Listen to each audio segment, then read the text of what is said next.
गोपीजन वल्लभ गिरिवरधारी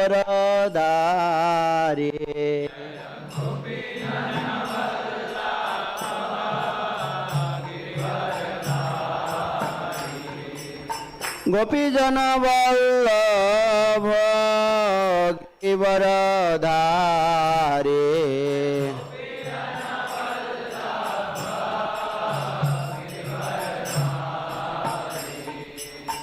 जशोदानंदन व्रजजन रंजन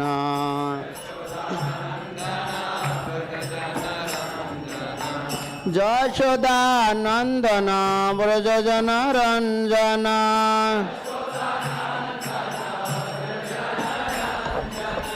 जशोदानंदन व्रजजन रंजन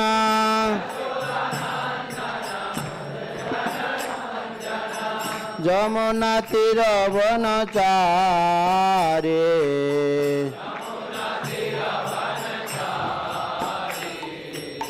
जमुना तीर वनचारे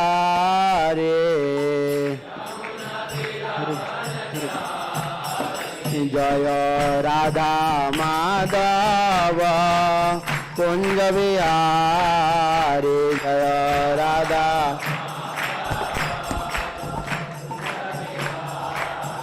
जय राधा माधव कुंज विहारी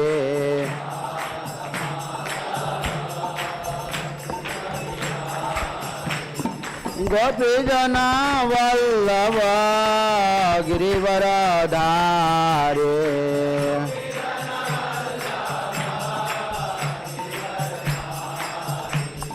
गोपीजन वल्लभ गिरिवरधारी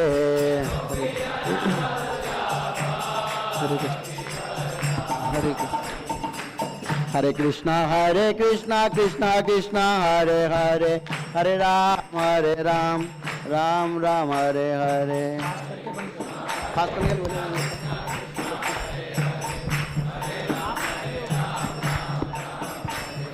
निताय गौर हरिवाल हरिवाल हरिवाल गौर हरिवाल निताय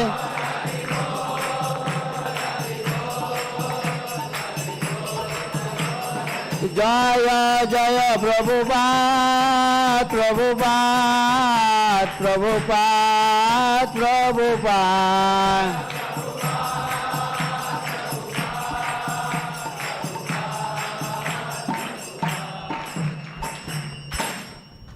हरे Krishna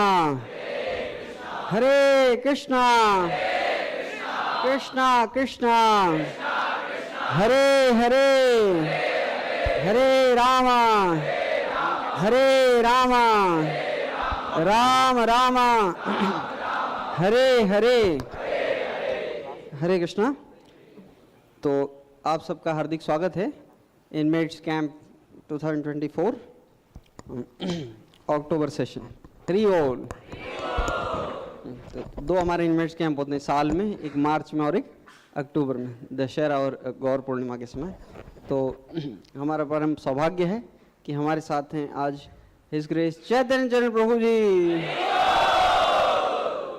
I am sure आप लोगों को इंट्रोडक्शन की जरूरत नहीं है, आप सब प्रभु जी को जानते हैं, लेकिन फिर भी क्या कहते हैं थोड़ा सा हम इंट्रोडक्शन देते हैं। तो ये चैतन्य चरण प्रभु जी पूरे विश्व में जाने माने लेखक हैं, प्रवक्ता हैं और मेंटर और कोच हैं।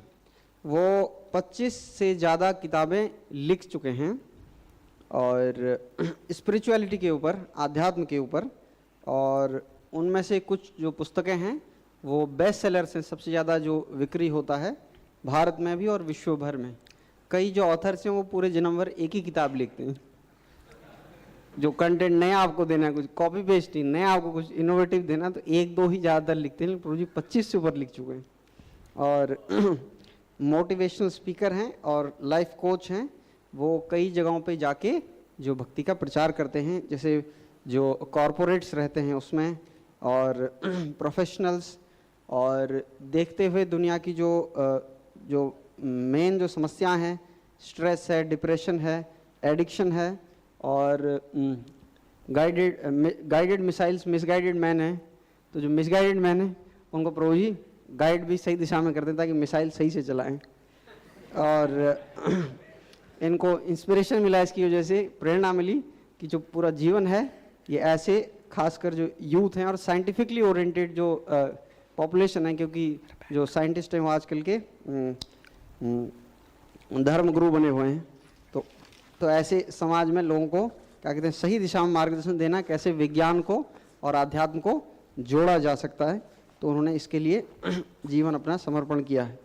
पूरे विश्व भर में प्रभु जी भ्रमण करते हैं, ऑस्ट्रेलिया से लेकर अमेरिका तक, और कई यूनिवर्सिटीज़ में प्रभु जी अपना प्रोग्राम दे चुके हैं। प्रिंसटन, येल, कैम्ब्रिज जो विश्व की सबसे प्रसिद्ध यूनिवर्सिटीज़ हैं, और इंटेल, सेल्सफोर्स, माइक्रोसॉफ्ट, कुछ के नाम इसमें से लिए जा रहे हैं। तो व्यक्तिगत रूप से भी हम प्रभु जी को काफ़ी समय से जानते हैं। पहली बार जब मैं इस्कॉन मंदिर गया था तो मैंने प्रभु जी का प्रवचन सुना था, जब मैं फर्स्ट ईयर में था 2008 में। तो तब मेरे को एकदम उसके बाद एक अलग ही कुछ समझ में आएगी ऐसा भी हो सकता है। तो आई एम श्योर आप सब लोग अपना डायरी और पेन लेके आए होंगे, नहीं तो आप 70% तो वैसे ही मिस कर जाएंगे। स्क्रीन पे ध्यान अपना केंद्रित करिएगा, नहीं तो थोड़ा भी आप 1-2 मिनट इनअटेंटिव रहेंगे तो पता नहीं कहाँ चला गया होगा, और आपका सब दिमाग से धुआं भी आ सकता है। तो आप लोग कृपया करके पूरा ध्यान पकड़ के रखिए, मन को कहीं ले जाने मत दीजिएगा। आइए प्रभु जी का 3 बार जोर से हरे कृष्ण महामंत्र बोल के स्वागत करते हैं। हरे कृष्णा कृष्णा कृष्णा हरे हरे, हरे राम राम राम हरे हरे। हरे Krishna.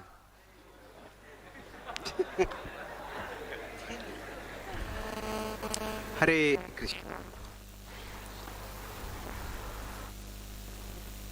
Has this been tested?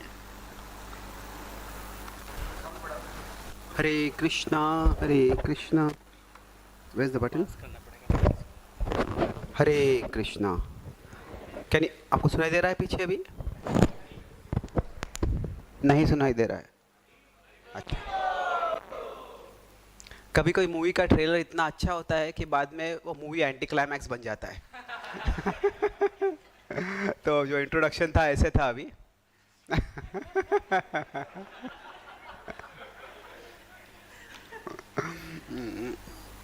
So let us begin. हम श्रीमद् भागवतम के 5वें स्कंद के 5वें अध्याय से कुछ चर्चा करेंगे। यह है महाराज ऋषभदेव की शिक्षाएं। पराभवस्तावदबोध जातो यावन्न जिज्ञासद आत्मतत्त्वम् यावत् क्रियास्तावददम् इदं मनो वै कर्मात्मकं येन शरीरबन्धः पराभवस्तावदबोध जातो यावन्न जिज्ञासत आत्मतत्त्वम् यावत् क्रियास्तावदिदं मनो वै कर्मात्मकं येन शरीरबन्धः पराभवस्तावदबोध जातो यावन्न जिज्ञासत आत्मतत्त्वम् यावत् क्रियास्तावदिदं मनो वै कर्मात्मकं येन शरीरबन्धः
वैष्णवीज।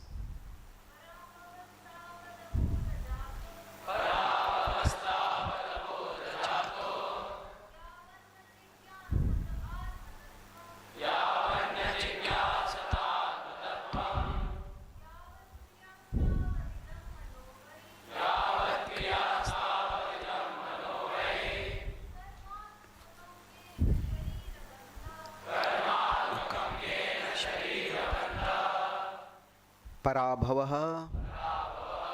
पराजय दुख, तावत उस समय तक, अबोध जातः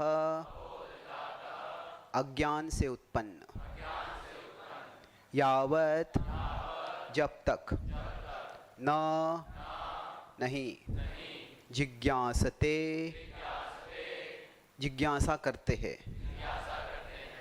आत्मतत्वम आत्मा के बारे में सत्य, यावत उस समय तक, क्रिया भौतिक कार्य, तावत उस समय तक, इदम यह, मनः मन, वै अवश्य, कर्मात्मकम भौतिक कार्यों में मग्न, ये न जिसके द्वारा, शरीर बंधा इस भौतिक शरीर में बंधन। जब तक व्यक्ति आध्यात्मिक मूल्यों के बारे में जिज्ञासा नहीं करता है, तब तक वह पराभवित रहता है और अज्ञान से उत्पन्न दुखों से पीड़ित रहता है। भले ही वह पुण्यवान हो या पापी हो, कर्म के फल होते हैं। अगर कोई व्यक्ति किसी भी प्रकार के कर्म में लगता है तो उसका मन उस कर्म से दूषित हो जाता है, और जब तक मन दूषित है, चेतना अस्पष्ट है और वह व्यक्ति भौतिक कार्यों में लीन है, तब तक उसे एक भौतिक शरीर स्वीकार करना पड़ता है। तो लंबा तात्पर्य है, will look at one part of it. साधारणतः लोग ये सोचते हैं कि हमें पुण्यवान रूप से जीना चाहिए, जिससे कि हम दुखों से मुक्त हो सकते हैं, पर यह सत्य नहीं है। भले ही कोई व्यक्ति पुण्यवान कार्य करे और मन के द्वारा तर्क करे, फिर भी वह पराभवित हो जाएगा। व्यक्ति का एक अकेला उद्देश्य होना चाहिए कि वह माया के बंधन से मुक्त हो सके और सारे भौतिक कार्यों से भी मुक्त हो सके। ज्ञान और कर्म ये भौतिक जीवन के समस्याओं का हल नहीं करते हैं।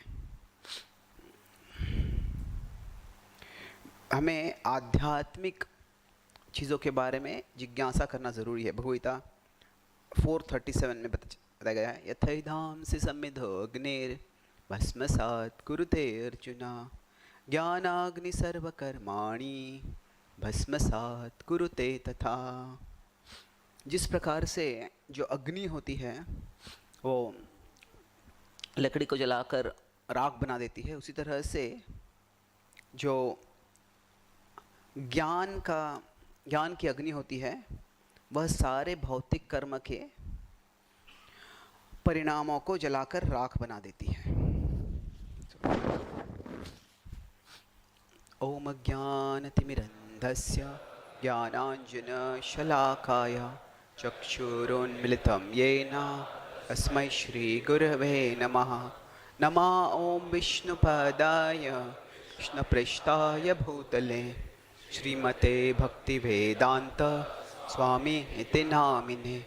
नमस्ते सरस्वती देवे गौरवाणी प्रचारिणे निर्विशेष शून्यवादी पाश्चात्य देशतारिणे। वाञ्छाकल्पतरुभ्यश्च सिन्धुभ्य एव च पतितानां पावनेभ्यो विष्णवेभ्यो नमो नमः। जय श्री कृष्ण चैतन्य प्रभु नित्यानंद श्री अद्वैत गदाधार वासादि गौर भक्तवृंद। हरे कृष्णा कृष्णा कृष्णा हरे हरे, हरे राम राम राम हरे हरे। हरे कृष्णा। तो आज हम यहाँ पर महाराज ऋषभदेव की जो शिक्षाएं हैं उसके बारे में चर्चा कर रहे हैं। तो मैं इसे कुछ वाइट बोर्ड के रूप में इस्तेमाल करके कुछ लिखूंगा और एक्सप्लेन करूंगा। तो ये जो श्लोक है यह हमें बता रहा है कि मानव जीवन अभी हम सब जी रहे हैं, और जब हम कार्य करते हैं तो कुछ कार्य से हमको यश मिलता है, कुछ कार्य से अपयश मिलता है। तो अभी कितने लोग हैं जो अपयश चाहते हैं? सब लोग चाहते? बिल्कुल नहीं। कोई कहता है कि मैं अपयश चाहता हूँ, तो या तो वो मूर्ख है या वो हमको मूर्ख बना रहा है।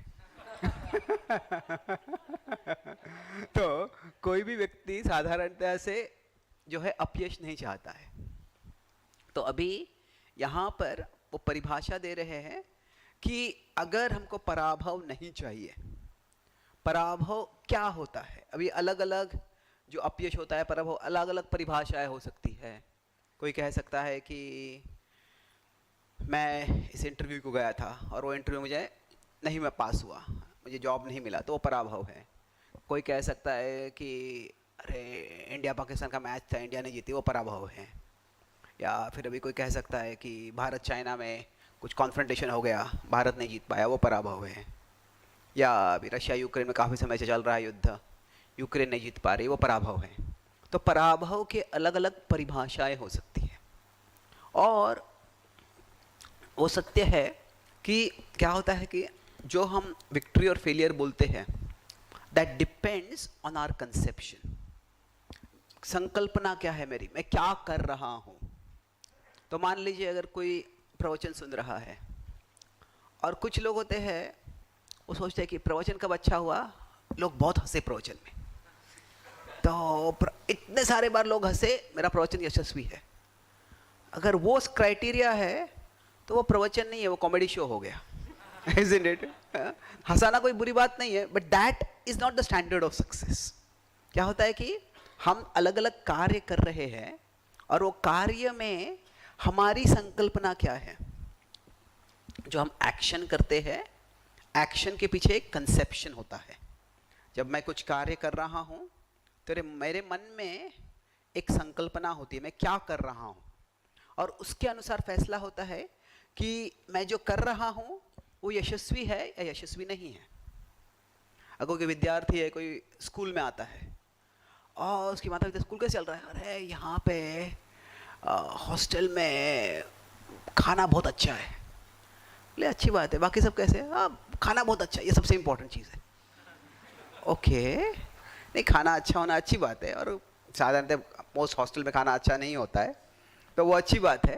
पर क्या अगर अच्छा ही खाना है तो उसके लिए कोई बड़े कॉलेज में जाने की ज़रूरत नहीं है, कहीं भी अच्छे होटल में जाके खा सकते हो। तो क्या है कि अभी वो व्यक्ति कॉलेज में आया है, तो उस कॉलेज में अगर आया है तो वहाँ पे एक विजय और पराजय की परिभाषा होती है। कोई कहता है अरे ये 4 साल कॉलेज में था और हर रोज़ अच्छा खाना खाया मैंने, पर डिग्री, हाँ डिग्री अच्छा था खाने का। तो नहीं, जो हम कार्य कर रहे हैं उसके अनुसार संकल्पना होती है। Actually, this is too close. तो उसके अनुसार संकल्पना होती है कि कैसे कार्य। Do we have a normal mic? आपको भी आवाज आ रही है? बीच में ब्रेक हो रहा है ना कुछ? Is it clear to all of you? Clear है? ओके, ठीक है। तो I can hear myself breathing. It is not a pleasant sensation.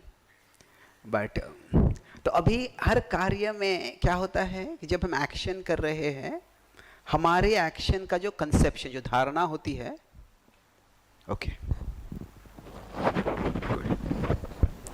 हरे कृष्णा हरे कृष्ण। बेहतर है अभी? आपको सुनाई दे रहा है पीछे?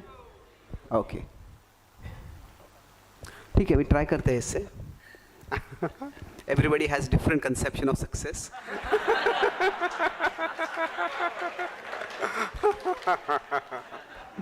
तो ठीक है, but this definitely seems better, thank you. तो अभी जब हम होते हैं कि जो एक क्या है कि एक नेचुरल या एसेंशियल कोई भी कार्य कर रहे हैं तो उस कार्य के अनुसार एक परिभाषा होती है, उसका यश क्या है, परिभाषा क्या है, और उसके साथ कुछ पेरिफेरल मतलब कुछ एडिशनल या नॉन एसेंशियल संकल्पना होती है। अगर मान लीजिए कोई भारत की क्रिकेट टीम में उसको मिल गया जगह, तो अरे बहुत मजा आ गया, मैं ऑस्ट्रेलिया यूके जाके आया, तुम्हारी टीम जीती क्या? नहीं, टीम तो हार गई पर मुझे बहुत मजा आ गया। नहीं, तो क्या है, हर कार्य में एक एसेंशियल डेफिनेशन होता है सक्सेस और फेलियर का, और उसके बाद में कुछ एडिशनल चीज़ें भी हो सकती है। जैसे अभी हमें क्लास है, अगर हम प्रवचन सुनने आ रहे हैं तो हमें कुछ आध्यात्मिक ज्ञान चाहिए, उसके साथ कुछ ह्यूमर वगैरह है तो अच्छी बात है वो। बट क्या है, कभी कभी जब हमारा मन थोड़ा अज्ञान से हो जाता है तो सर्वार्थान विपरीतांश, तो जो नॉन एसेंशियल है उसको हम एसेंशियल बना देते हैं, जो ज़्यादा महत्वपूर्ण नहीं है उसको महत्वपूर्ण बना देते हैं। तो यहाँ पे इस श्लोक में मानव जीवन में पराभव क्या है और विजय क्या है, इसके बारे में वर्णन हो रहा है। तो अभी अधिकांश लोग जो होते हैं अगर बोलते हैं कि सक्सेस और फेलियर, तो बहुत से लोग कहेंगे कि यशस्वी क्या होगा अगर मुझे पैसा मिल गया, मुझे कुछ ख्याति मिल गई, मुझे कुछ भोग मिल गया। तो भगवान भगवगीता में बताते हैं भोग और ऐश्वर्य, भोग ऐश्वर्य प्रसक्तानाम कामात्मान स्वर्ग कर्मता क्रिया विशेष बहुलाम भोग ऐश्वर्य गतिम प्रति। सो भोग और ऐश्वर्य 240-243 भगवान वर्णन करते हैं इसके। अधिकांश लोगों को अगर यश के बारे में बताएंगे तो बोलेंगे कि हाँ मुझे ये चाहिए वो चाहिए। पहले होगा तो कुछ लोग बोलेंगे मुझे $1 मिलियन चाहिए, अभी आज के लोग भी मुझे मिलियन इंस्टाग्राम फॉलोअर चाहिए। तो क्या होता है, बोलेंगे मुझे ये चाहिए, मिल गया तो मैं यशस्वी हूँ। तो अनेक लोगों की अपनी अपनी धारणा होती है। तो ये सक्सेस क्या है, और अगर वो नहीं मिलता है तो हम कहते हैं वो फेलियर है। अरे मेरे जीवन में कुछ नहीं कर पाया मैं, मेरा जीवन व्यर्थ चला गया। अधिकांश लोग अगर कोई बोले व्यर्थ चला गया, क्या हो गया, अरे मैं इतना पैसा नहीं कमा पाया, मैं ये नहीं कर पाया, वो नहीं कर पाया। तो अभी ये एक कंसेप्शन है। यहाँ पे ऋषभदेव बता रहे हैं अपने पुत्रों को। अभी ऋषभदेव राजा है और उनके जो पुत्र है वो राजकुमार है, वो भी ऐश्वर्य में बड़े हुए हैं और उनको ऐश्वर्य मिलने वाला है आगे चल के। ऑफकोर्स हम आगे चलते देखते हैं कि उनके कुछ पुत्र होते हैं वो ब्राह्मण बन जाते हैं, कुछ परमहंस बन जाते हैं, अलग अलग मार्ग चुनते हैं वो। पर यहाँ पे एक पिता के रूप में वो अपने बच्चों को सही यश और अपयश की क्या परिभाषा है वो बता रहे हैं। तो अभी ये यश और अपयश की परिभाषा हम कैसे समझ सकते हैं? क्या ये सबके लिए सब्जेक्टिव है? कोई व्यक्ति कहता है कि मुझे ये अच्छा लगता है, मुझे ये अच्छा लगता है, कहता है कि अरे मुझे ऐसा घर बनाना है और अगर ऐसा घर मिल जाएगा तो मेरा यशस्वी हो जाऊंगा। कोई कहता है मुझे ऐसा घर चाहिए, मुझे इस प्रकार की कार चाहिए, मुझे उस प्रकार का कपड़े चाहिए। तो जो सक्सेस होता है उसको कुछ सब्जेक्टिव हो सकता है। सब्जेक्टिव मतलब क्या है कि अलग अलग लोगों के अनुसार अलग अलग चीज़ें सही हो सकती है वो। अभी हम खाना खाते हैं तो बड़ा अच्छा प्रसाद था, तो कुछ लोगों को एक चीज़ अच्छी लगती है, कुछ लोगों को दूसरी चीज़ अच्छी लगती है। तो उसके अनुसार क्या अच्छा है प्रसाद वो उसमें थोड़ा सब्जेक्टिव हो सकता है। अलग अलग सब्जेक्टिव मतलब it varies according to the subject, व्यक्ति के अनुसार उसमें फ़र्क होता है। पर उसके साथ साथ जो है कुछ ऑब्जेक्टिव भी होता है। अगर कोई कहीं हॉस्पिटल में जाता है क्योंकि वो बीमार है, और वो हॉस्पिटल में जाता है और हम जाते हैं 1 महीने के बाद उनसे मिलने को, कैसे हैं आप? अरे ये हॉस्पिटल तो 5 स्टार होटल जैसे, मुझे यहाँ पे शाही ट्रीटमेंट मिल रहा है। ठीक है, पर तुम ठीक हो रहे हो क्या? नहीं वो पता नहीं मुझे।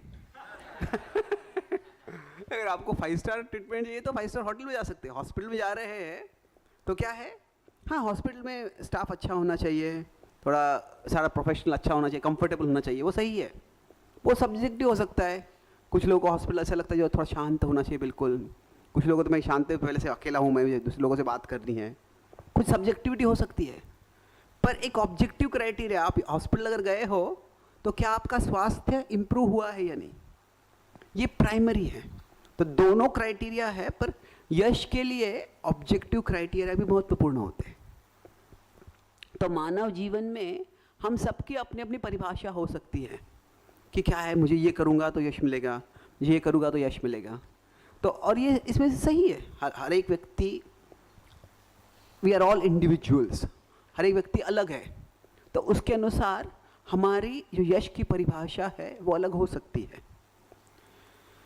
पर उसके साथ साथ एक यूनिवर्सल परिभाषा है, और वो यूनिवर्सल परिभाषा क्या है, यहाँ पे बता रहे हैं कि अगर हम शरीर बंधा, अगर हम जो भौतिक बंधन से मुक्त नहीं हो रहे हैं तो वो पराभव है।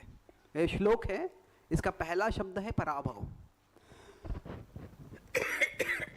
और जो आखिरी शब्द है शरीर बंधा, कर्मात्मकम येन शरीर बंधा। तो पराभव क्या है कि अगर हम इस शरीर बंधन में हैं और इसी बंधन में हम बने रहते हैं तो ये पराभव है। तो इसीलिए इसके परे हमें जाना है। तो ये फ्रीडम है, मुक्ति जो कहते हैं, फ्रीडम आज़ादी कहते हैं, वो आजकल शब्द मोर फैमिलियर है, यह सब लोग चाहते हैं। पर ये आज़ादी की संकल्पना जो है वेस्ट में और ईस्ट में, खास करके इंडिया में, ये काफ़ी अलग है। अभी अगर कोई अमेरिका में जाता है तो न्यूयॉर्क का एक आइकॉनिक इमेज है, वो है उनकी स्टैच्यू ऑफ लिबर्टी। तो वो लिबर्टी कहते हैं। अभी उनकी धारणा में लिबर्टी क्या है कि जैसे everybody should have the right for life, liberty and the pursuit of happiness, कि हर एक व्यक्ति को जीने का अधिकार है, उसको आज़ादी है और वो सुख खोज सकता है। पर पाश्चात्य देशों में क्या है, जो संकल्पना है लिबर्टी की, वो क्या है, basically it is I want to be free for material desires, कि मुझे मेरी इच्छाओं के अनुसार क्या भोग करना है उसके लिए आज़ादी होनी चाहिए। कोई बोलेगा नहीं मुझे कि तुम्हें ये खाना चाहिए, नहीं खाना चाहिए। मुझे एक वक्त बता रहे थे कि कैसे अभी अमेरिका में प्रभुपाद जी जब 1966 में गए, पहली बार 1965 में गए, तो उस समय शाकाहारी अन्न किसी को पता ही नहीं था।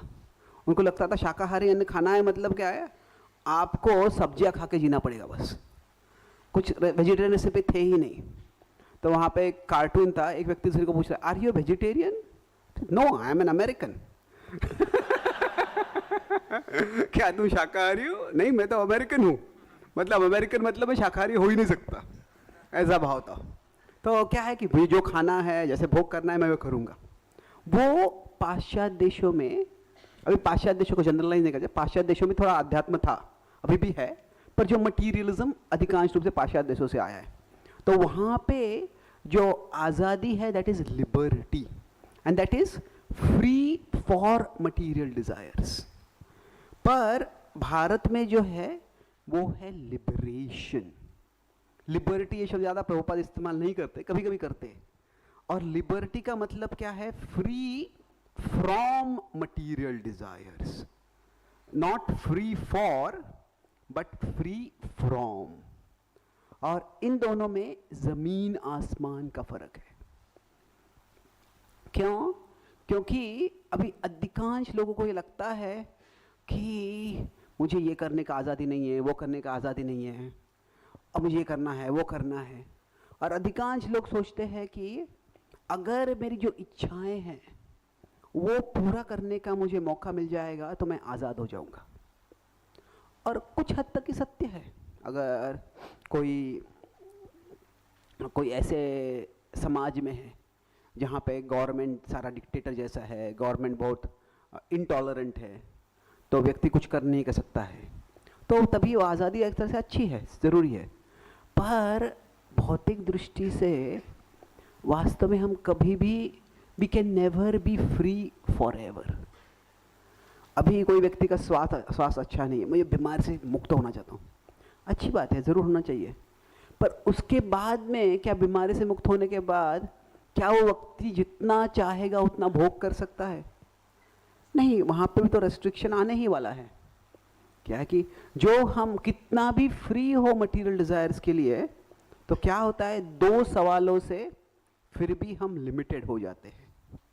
क्या सवाल है? हाउ मच, हाउ लॉन्ग, कितना और कब तक। तो ये जो बताते हैं कि मधुलबई शमयंदुरापई, जो भोग है कितना भी क्यों ना हो वह वास्तव में सीमित रहता है। मान लीजिए कोई शराबी है और वो चाहता है कि शराब पीना है, और शायद वो एक पार्टी में जाता है, कुछ ऑफिशियल कॉरपोरेट डिनर है, वहाँ पे जाते हुए देखता है अरे यहाँ पे शराब है, और फिर देखता है और उसके मन में पूरे शराब की इच्छा होती है। बाद में उसका बॉस है, बॉस से बात कर रहा है, पर बॉस से बात करते हुए उसके मन में बॉस का शरीर एक शराब की बोतल में परिवर्तित हो जाता है। तो अभी वो उतावला हो रहा है कि कब मैं शराब पीऊंगा, और ठीक है, अभी मीटिंग खत्म हो जाती है और वो जाके पीने लगता है। अब पिएगा भी तो कितना पिएगा वो? कुछ समय तक पीते, 1 बोतल, 2 बोतल, 3 बोतल। वो जितना लोग पीते ज़्यादा, उसके बाद में क्या होता है, एक तो पहले तो संभव नहीं है ज़्यादा पीना।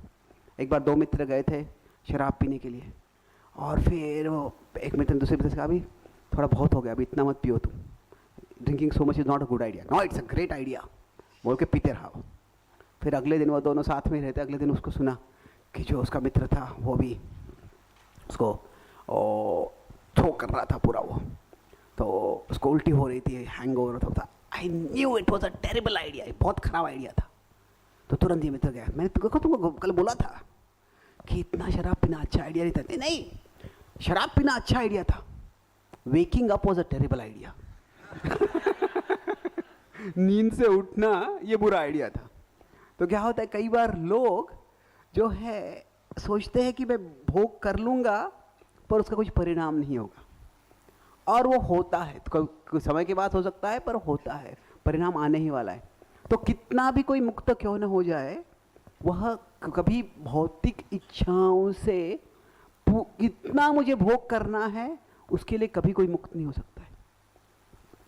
तो अभी मान लीजिए कोई व्यक्ति शराबी है और उसको जिम्मेदारी है कुछ करना है, तो शराब नहीं पीना है, नहीं पीना है, मुझे काम करना है।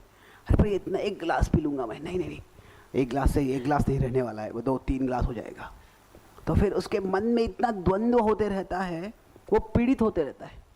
मान लीजिए दूसरा कोई व्यक्ति है जिसने कभी शराब पिया नहीं है, इसको शराब पीने की कोई इंक्लिनेशन नहीं है, उसको अच्छे संस्कार मिले बचपन से, और फिर वो उसी पार्टी में जाता है, कुछ लोगों से मिलता है और काम करता है और वापस आ जाता है। तो क्या है, जो अगर वो फ्री फ्रॉम दैट डिज़ायर है, तो क्या होता है, there is no agitation, peacefully आता है, अपना काम करता है, वापस आ जाता है। तो जब ये जो साक्षात्कार है, यहाँ पे जिज्ञासत आत्मतत्वम, हर सब लोग जिज्ञासा ये कर रहे हैं कि मेरी इच्छाओं को मैं और कैसे पूरा कर सकता हूँ, कि मुझे जो इच्छाएं हैं वो पूरा करनी है। और क्या है, कुछ लोग बहुत भेद करते हैं कि मैं नैतिक रूप से पूरी कर रहा हूँ, अनैतिक रूप से पूरी कर रहा हूँ। हाँ, ये भेद ज़रूरी है समाज की दृष्टि से। कोई पैसे कमा रहा है, कोई बेईमानी करके पैसा कमा रहा है, और कोई अच्छी मेहनत करके पैसा कमा रहा है। भौतिक दृष्टि से इसमें बहुत फ़र्क है, इस भौतिक जगत की दृष्टि से इसमें बहुत फ़र्क है। पर कितना भी फ़र्क क्यों ना हो इन दोनों में, अंत में व्यक्ति जो है उसको कितना भी पैसा मिल जाए, जो भोग व्यक्ति कर सकता है वो सीमित ही है। तो इसीलिए ये जो है जिज्ञासा, अभी जिज्ञासा हम दो चीज़ों के बारे में कर सकते हैं कि जो मेरा भोग है वो कैसे बढ़ा सकता हूँ मैं। भोग मतलब भौतिक कार्य करके मैं भोग कैसे और प्राप्त कर सकता हूँ। और यहाँ पे दूसरा भोग बता रहे हैं आत्मतत्वम। आत्मतत्व मतलब सही में मैं कौन हूँ। अभी ये मैं कौन हूँ ये पूछना ज़रूरी है, क्योंकि जब मैं समझूंगा मैं कौन हूँ तो फिर मैं असली आनंद कैसे प्राप्त कर सकता हूँ वह हम पूछ सकते हैं, वह हम जान सकते हैं। तो जो जिज्ञासा है वह हर व्यक्ति जिज्ञासा कर रहा है, और जो लोग जिज्ञासा भी कर रहे हैं वो जिज्ञासा कर रहे हैं कि मुझे कैसे आनंद और मिले, कैसे और भोग मुझे मिल सके। पाश्चात्य देशों में क्या हुआ है कि भौतिक समृद्धि भारत जैसे देशों से काफ़ी ज़्यादा है, वहाँ पे भी कम होने लग गई है पर फिर भी है। तो जो टेक्नोलॉजी तंत्र ज्ञान से जो प्रगति हुई, इससे लोग जो है कंफर्टेबल हो गए हैं। Comfortable at the level of the body, शरीर के स्तर पे कंफर्टेबल है, पर दुर्भाग्यवश जो मन के स्तर पर क्या है, अभी भी मिजरेबल है, अभी भी बहुत दुखी, उल्टा वो ज़्यादा दुख हो रहा है। किसी ने शब्द सुना है ये सैड? सैड का अर्थ क्या है? दुखी। वो तो अर्थ सबको पता है। सैड का कोई और अर्थ है जो मेंटल डिस्ट्रेस के बारे में बोलते हैं? Yes, 3 main mental health problems. Good. Stress, anxiety, depression, ये 3 चीज़ें जो है इसके कारण क्या है, लोग बहुत पीड़ित हैं। तो पाश्चात्य देशों में लोग भौतिक स्तर पे फिजिकली काफ़ी कंफर्टेबल है, एसी में बैठे हुए हैं, पर स्ट्रेस है और स्ट्रेस के कारण पसीना आ रहा है। तो क्या है, पीपल आर कंफर्टेबली मिजरेबल।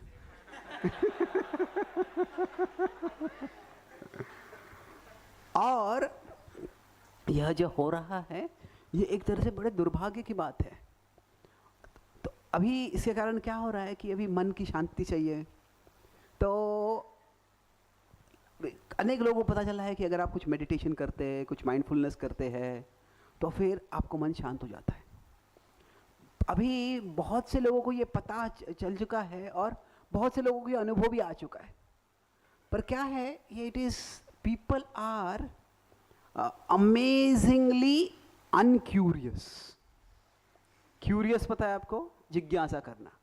अनक्यूरियस मतलब जिज्ञासा नहीं करना। बहुत से लोगों को पता अभी कि क्या है कि अगर आप कुछ मेडिटेशन करते हैं तो आपका मन शांत होता है, पर मेडिटेशन से मन शांत कैसे होता है उसके बारे में लोग बहुत कम परवाह करते हैं। ठीक है, कुछ ऐसे थोड़ा डीप ब्रीदिंग करो, कुछ मंत्र बोलो, कुछ ओम बोलो, कुछ ये करो वो करो, मन शांत हो गया, अच्छा है। पर उसका वो फायदा भी मिलता है, मन शांत हो रहा है, फिर भी जो है जिज्ञासत आत्म तत्वम नहीं करते। अभी स्टैनफोर्ड यूनिवर्सिटी में एक मल्टी बिलियन डॉलर का ग्रांट दिया है कि एक मेडिटेशन हेलमेट बनाए। क्या है ये मेडिटेशन हेलमेट? कि उन्होंने क्या देखा है कि पहले तो वैज्ञानिक बोला करते थे, सारे वैज्ञानिक जो बहुत भौतिकवादी वैज्ञानिक है, सारे वैज्ञानिक भौतिकवादी नहीं होते, पर जो उसको इंग्लिश में कहते हैं रिडक्शनिस्टिक साइंटिस्ट। रिडक्शनिस्टिक मतलब क्या है, they want to reduce the complexity of reality to just matter. तो हम मानव के सारे जो अनुभव है, they want to reduce it to brain chemistry, कि जो दिमाग में प्रक्रिया हो रही है उससे हमको सारे अनुभव होते। तो पहले तो कुछ लोग थे ये मेडिटेशन पूरा होकस पोकस है, इसे कुछ होता नहीं बोलते थे, पर बाद में उन्होंने देखा बहुत से लोगों को से फ़ायदा हो रहा है, और फिर उन्होंने रिसर्च किया तो देखा क्या कि वास्तव में जो रेगुलरली मेडिटेशन करते हैं उनका जो ब्रेन का वायरिंग होता है वो अलग होता है। कि ब्रेन के अलग अलग एरियाज़ होते हैं, और कुछ एरियाज़ को जो लोग थोड़े शॉर्ट टेम्पर्ड होते हैं तो उनके कुछ एरियाज़ थोड़े ज़्यादा होते हैं एक्टिव। तो ब्रेन में जो सिनेप्सिस होते हैं उसका क्रॉस टॉक होता है। क्रॉस टॉक मतलब क्या कि अगर दो ब्रेन सेल्स है जहाँ पे लिंक होते हैं, वो सिनेप्स से होते कहते हैं, तो उससे क्या होता है, इन्फॉर्मेशन ट्रांसफर होता है, अंडरस्टैंडिंग होता है, एक्शन होता है। तो जब एक सिनेप्स से यहाँ पे लिंक हो रहा है और वहाँ पे दूसरा भी लिंक हो गया, तो क्या होता है, दो विचार साथ में चल रहे हैं तो हम डिस्ट्रैक्ट हो जाते हैं। तो अगर क्रॉस टॉक कम हो गया, मतलब क्या, एक समय, अभी एक सिनेप्स से कभी नहीं होता है, ब्रेन बहुत फास्ट काम करता है, पर जो ज़्यादा क्रॉस टॉक, उसको क्रॉस टॉक कहते हैं, वो नहीं हो रहा है, तो व्यक्ति और अच्छे से काम कर सकता है। तो उन्होंने देखा कि जो लोग रेगुलरली मेडिटेशन करते हैं, वो उनका जो ब्रेन है इट इज़ बेटर फॉर्म्ड। उनके जो ब्रेन के जो एरियाज हेल्दी फंक्शनिंग के लिए चाहिए, ज़रूरी है, वो उनका इम्पल्स कंट्रोल अच्छा होता है, उनका जो इमोशनल रेगुलेशन अच्छा होता है, उनका, उसको कहते हैं डिलेड ग्रेटिफिकेशन। डिलेड ग्रेटिफिकेशन मतलब क्या है कि सबको आनंद चाहिए, पर किसी को अभी अगर जो भोग करना है उसको थोड़ा डिले कर सकता है वो व्यक्ति। क्या अभी मुझे मूवी देखना है, पर कल मेरा एग्ज़ाम है, ठीक है एग्ज़ाम हो जाएगा फिर मूवी देखते हैं, तो उतना डिले करने का क्षमता होगा, उतना तो हाँ बाद में बोलूँगा, तो क्या है, उससे वो व्यक्ति कुछ जिम्मेदारी से कार्य कर सकता है। तो अभी ऐसे बताया कि अलग अलग एरियाज जो ब्रेन के, जिस व्यक्ति में से डिले ग्रेटिफिकेशन की क्षमता है, तो ब्रेन का कोई एरिया और शक्तिशाली होता है या वो और वेल डेवलप्ड होता है। क्या होता है कि वो न्यूरल इमेजिन से कौन सा ब्रेन का एरिया लाइट हो गया देखते हैं। तो अगर कोई एडिक्ट है तो उसके ब्रेन इमेजिंग से कुछ हद तक पता कर सकते हैं ये व्यक्ति एडिक्ट है। अभी किससे एडिक्ट है वो पता नहीं चलता है, किस चीज़ से एडिक्ट है वो, पर क्या हो गया बेसिकली, मैं न्यूरो साइंस में नहीं जा रहा हूँ यहाँ पे, पर मैं उदाहरण दे रहा हूँ कि कैसे कि ये आत्म तत्व की जिज्ञासा नहीं होती। तो अभी मेडिटेशन से फ़ायदा हुआ, पर उन्होंने क्या किया है, बहुत से लोग बोलते हैं कि ये क्या है कि ये ब्रेन का एरिया, ये अगर एरिया लाइट हो गया तो आपको शांति मिलेगी, ये एरिया लाइट हो गया तो आप संतुष्ट महसूस करोगे, तो ये एरिया लाइट हो गया तो आपके पॉजिटिव इमोशंस बढ़ जाएंगे। तो वो क्या बोल रहे हैं, जो मेडिटेशन से आपको मिलता है वो हम आपका एक हेलमेट दे देंगे, और हेलमेट से वो उस एरियाज के ब्रेन को इलेक्ट्रोड से इलेक्ट्रिसिटी भेज देगा और तुमको वो अनुभव हो जाएगा। तो अभी क्या कर रहे हैं, पूरा मेडिटेशन को मटेरियल ब्रेन फेनोमेना पे रिड्यूस कर दिया है। तो क्या है, बेसिकली ह्यूमन एक्सपीरियंस, मानव का अनुभव है, वास्तव में ह्यूमन एक्सपीरियंस भी नहीं है, उसको हम कहते हैं स्पिरिचुअल एक्सपीरियंस है वो। उसको क्या कर रहे हैं अपने, उसको सिंपली ब्रेन केमिकल्स, इसको कहते हैं रिडक्शनिज्म। रिडक्शन मतलब सबको जो है बड़ी चीज़ है उसको बहुत ही छोटी बना देना, सबको भौतिक चीज़ पे ले जाना। तो क्या है, भले ही मेडिटेशन का फायदा हो रहा है, पर जो आत्म तत्व के बारे में जिज्ञासा है वो नहीं हो रही है। और इसी कारण कई बार जो है, जो लोग जो रेगुलेट भी करते हैं खुद को, वो रेगुलेट कर सकते हैं, वो कर नहीं पाते हैं। भाई शास्त्रों में जो योग बताया गया था, योग जो है, योग पद्धति, योग का अर्थ क्या है, जोड़ना। तो साधारणतया भारत में प्राचीन समय से जो योग चलता था, ये this is for spiritual realisation. योग इसलिए कर सकते थे कि ध्यानावस्थित तद्गतेन मनसा पश्यन्ति यम योगिनो, कि हम ध्यान में जाकर हम देख सके अंदर क्या है, हम आत्मा को देख सके, परमात्मा को देख सके। पर दुर्भाग्यवश क्या होता है, पाश्चात्य देशों में भी योग बहुत पॉपुलर हो गया है, पर ये जो योग की पॉपुलैरिटी है वो आध्यात्मिक चीज़ के लिए नहीं है बिल्कुल। वो क्या है, मुझे और फिट होना है, मुझे अट्रैक्टिव बनाना है, मैं ये योग करना है ताकि मेरा योग किसी और आकर्षक व्यक्ति से हो जाए।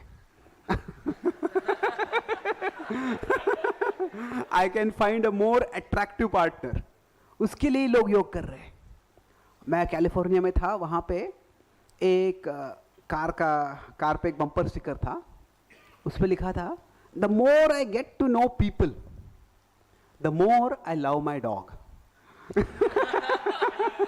जितना मैं लोगों को जानता हूँ उतना क्या हो रहा है, मेरे कुत्ते से मेरा प्रेम बढ़ जाता है।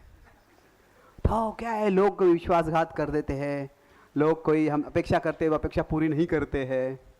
तो अभी क्या हो गया है, पहले तो योग था क्या है, भगवान से जोड़ने के लिए, अभी फिर बाद में क्या हो गया, योग है कि मानवों से भौतिक स्तर पे, भोग की स्तर पे जोड़ने से मैं और आकर्षक दिखूंगा, मैं और आकर्षक दिखूंगी तो क्या है, उससे मैं किसी से और भोग कर पाओगे। तो ये हो गया। अभी तो उससे भी है, अभी योग का एक नया वेरिएंट है, शास्त्रों में उसको बिल्कुल कुछ उल्लेख नहीं है, उसको कहते हैं डोगा। डोगा क्या है, कोई अंदाज लगा सकता है? It's yoga with dogs. मैं सब कुछ मेरे कुत्ते के साथ करता हूँ, तो मुझे योग भी मेरे कुत्ते के साथ करना है। तो मैं गोवर्धन इको विलेज में था, तो वहाँ पे एक वक्त आए थे, बोले कि आई एम अ डोगा ट्रेनर। बोला क्या? तो मैंने गूगल में देखा, एक्चुअली काफी बड़ा है वो। अगर मैं ऐसे हाथ हिलाता हूँ तो मेरा कुत्ता भी जो है ऐसे ही अपने आगे के पंजे हिला देता है। मैं एक पैर पे खड़ा रहता हूँ, कुत्ता भी एक पैर पे खड़ा रहता है। तो वो जो डोगा ट्रेनर है वो क्या करता है, लोगों को, वो व्यक्ति को और कुत्ते को, दोनों को योगा करना सिखाता है वो। तो अभी डोगा है तो कोगा भी है। कोगा क्या है? कैट। तो यहाँ पे जो आत्म तत्व की जिज्ञासा, योग का उद्देश्य क्या था कि आत्म तत्व की जिज्ञासा करे। और जब ये वास्तव में कोई योग साधना करता है तो क्या होता है, जितनी चेतना आध्यात्मिक स्तर पर जाती है उतना मन शांत हो जाता है। क्योंकि मन जितना भौतिक चीज़ों से आसक्त है उतना वो क्या रहे, किसी भी भौतिक चीज़ से आसक्ति रहेगी तो उसमें अस्थिरता रहती है। ये मिलेगा कि नहीं, मिलेगा तो कितना अच्छा होगा, मिलेगा तो बाद में चला जाएगा तो क्या होगा। तो अटैचमेंट विल ब्रिंग एजिटेशन, ये स्वाभाविक ही है। तो योग से क्या होता है, वास्तव में थोड़े अनासक्ति आ जाती है। और फिर उससे हम पूछते ये अनासक्ति कैसे आ रही है, ये वास्तव में क्या हो रहा है कि मैं आत्मा हूँ, मैं एक शाश्वत जीव हूँ और ये सारी जगत की चीज़ें अशाश्वत है। तो जो अनुभव के द्वारा वास्तव में व्यक्ति आध्यात्म की ओर चल सकता है। तो अभी दुर्भाग्यवश क्या होता है, ये कुछ अनुभव भी आ जाता है फिर भी वो व्यक्ति भौतिक चीज़ों की ओर जाते रहता है। तो अभी हम किस तरह से वास्तव में ये आत्म तत्व जिज्ञासा ये कैसे आ सकती है। जो जिज्ञासा है, आत्म की जिज्ञासा, वास्तव में दो पद्धतियों से आती है प्राइमरीली। एक है एक्सपीरियंस और दूसरा है इंटेलिजेंस। कि हमें कुछ अनुभव होता है और फिर अनुभव होता है, ये अनुभव क्यों हो रहा है ये हम थोड़े उसके बारे में जांच करते हैं, बुद्धि से हम चर्चा करते हैं। अनेक लोगों को अनेक अनुभव आते हैं। पाश्चात्य देशों में अनेक लोग नास्तिक होते हैं। एक्चुअली नास्तिक नहीं, वो कहते हैं कि हम, वो एक शब्द है नन, वो क्रिश्चियन NUN नन नहीं है, वो NONE नन है। मतलब I don't belong to any religion, I am a nun. तो वो कहते हैं कि सारे धर्म एक दूसरे झगड़ा करते रहते हैं। वो झगड़ा करते हैं कि अगले जन्म में क्या होने वाला है और इस जन्म में वो नर्क ला रहे हैं। तो और कुछ हद तक दुर्भाग्य से सत्य है ये कि ये जब संकीर्णवादी धर्म हो जाता है तो ऐसे हो जाता है। पर ये लोग वो कहते हैं कि मुझे, हमको कुछ आध्यात्म से परवाह ही नहीं है। पर ऐसे लोग भी होते हैं, अनेक लोगों ने बताया कि ऐसे अगर हम किसी धार्मिक जगह पे जाते हैं, कोई चर्च में जाते हैं, कोई टेंपल में आते हैं, कोई थोड़ी स्पिरिचुअल जगह है, कोई किसी ट्रेडिशन के कोई होली जगह है, वहाँ पे अगर जाते हैं तो हमको कुछ सुकून महसूस होता है, कुछ अलग महसूस होता है। उसको आजकल इंग्लिश में बोलते हैं वाइब्स। इस जगह के वाइब्स थोड़े अलग है। वाइब्रेशंस यहाँ पे कुछ अलग ही आ रहे हैं, कुछ मुझे शांति लग रही है, सुकून लग रहा है। तो जो नास्तिक है या भौतिकवादी, जो आध्यात्म में कुछ रुचि नहीं है उनको, ऐसे लोगों को भी अनुभव आता है कि यहाँ पे कुछ अलग हो रहा है। और अनुभव आना अच्छा है। प्रभुपाद जी बोला करते थे कि जब हम मंदिर में आते हैं तो विग्रहों को इतना सुंदर डेकोरेट करना चाहिए कि जो लोग विचलित हो गए मन में, वो विग्रहों को देखकर, मंदिर के वातावरण को देखकर, सारा जो एम्बियंस है उसको देखकर उनको राहत मिले, उनको सुकून मिले, उनको शांति मिले। तो ये एक्सपीरियंस बहुत लोगों को अनुभव होता है। पर क्या है, वो एक्सपीरियंस क्यों हो रहा है वो थोड़ा उसका जांच करना होता है। तो अगर एक्सपीरियंस और इंटेलिजेंस अगर दोनों साथ में आता है कि ठीक है मुझे अनुभव हुआ, पर ये अनुभव क्यों हो रहा है मुझे, मैं अगर जप करता हूँ, मैं कुछ मेडिटेशन करता हूँ तो उससे मुझे मेरा मन शांत हो रहा है, तो ये क्यों हो रहा है, तो इसके पीछे क्या है वास्तव में। जब वो जिज्ञासा करते हैं इसके लिए बुद्धि लगती है। तो कुछ लोगों के लिए जिज्ञासा अनुभव से शुरू होती है, अधिकांश लोगों को वास्तव में अनुभव से शुरू होती है। कि भक्तों के संग में आते हैं, कोई किसी भी कारण से कोई भक्त के संग में आ जाता है। वो अमेरिका में लगभग 20-30 साल पहले हरे कृष्णा जो था बहुत लोगों के मन में था। भक्त सब रास्ते पे हुआ करते थे, कीर्तन किया करते थे, डिस्ट्रीब्यूशन किया करते थे। तो तभी कई लोगों को, अमेरिका में लोगों को पूछा था, उनको लोग बता रहे कि यहाँ पे अमेरिका में कितने हरे कृष्ण लोग हैं, तो बोले 20-30 लाख तो हो गए। तो क्या एक्चुअल संख्या भक्तों की इतनी कभी नहीं थी, पर ये सब जगह पे विजिबल थे। तो इसके कारण क्या था कि लोगों को लगता कि बहुत से भक्त हैं। तो what do you think about the Hare Krishnas. तो उन्होंने, कुछ लोगों ने ऐसे सवाल पूछा। वो एक रिलीजियस सर्वे चल रहा था अलग अलग धर्मों के बारे में। तो क्या हुआ, कई लोगों ने वहाँ पे जवाब दिया अमेरिका में, अ jolly bunch of impractical people.